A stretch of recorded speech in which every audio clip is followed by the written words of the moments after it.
చూసినా గంజాయి ఉందా లేదా అని అడుగుతున్నా. తిరుపతిలో గంజాయి ఉంది. ఈ గంజాయిలో వైఎస్ఆర్ కాంగ్రెస్ నాయకులకు వాటా ఉంది. అందుకే సమయం తక్కువ ఉంది, సబ్జెక్ట్ చాలా ఎక్కువ ఉంది. కానీ ఒక్క విషయం చెప్తున్నా, మళ్లీ పొరపాటున ఎవరైనా వైఎస్ఆర్ కాంగ్రెస్ కోటేస్తే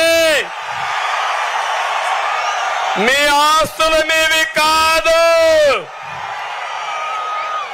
ఈరోజు కొత్త చట్టాన్ని తీసుకొచ్చాడు, మీ ఆస్తుల మీద కన్నేశాడు. అందుకే మిమ్మల్ని అందరినీ కోరుతున్నా, తిరుపతి నేను పుట్టిన స్థానం. పవన్ కళ్యాణ్ గారికి సెంటిమెంట్ గా తిరుపతి పైన అభిమానం ఉండే ప్లేస్. ఇకపోతే నరేంద్ర మోడీ గారు తిరుపతిని ఎప్పుడు కూడా పవిత్రంగా భావిస్తారు. మేము ముగ్గురం కూడా ఒకటే హామీ ఇస్తున్నాం, తిరుపతిని ఒక పవిత్రమైన కేంద్రంగా నిలిపే బాధ్యత మాది. అందుకే మళ్లీ అడుగుతున్నా, 3 పార్టీల కార్యకర్తలకు విజ్ఞప్తి చేస్తున్నాను. తిరుపతి ఎంపీగా వరప్రసాద్ని,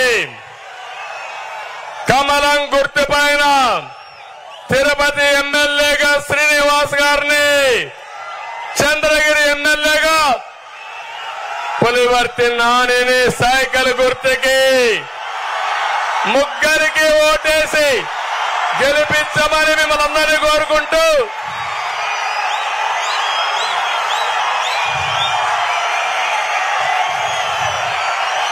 యుద్ధానికి మేము సిద్ధం.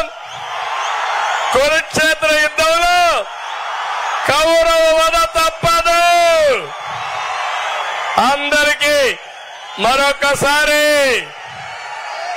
మీరు కూడా సిద్ధమా తమ్ముళ్ళు? ఓకే, మీ అభిమానం చూసా, ఇప్పుడే అనిపించింది ఇక గెలుపు ఎవ్వరూ ఆపలేరు. అందరికీ ధన్యవాదాలు.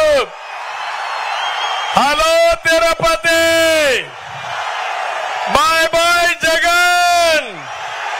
Hello Tirupati, hello Tirupati.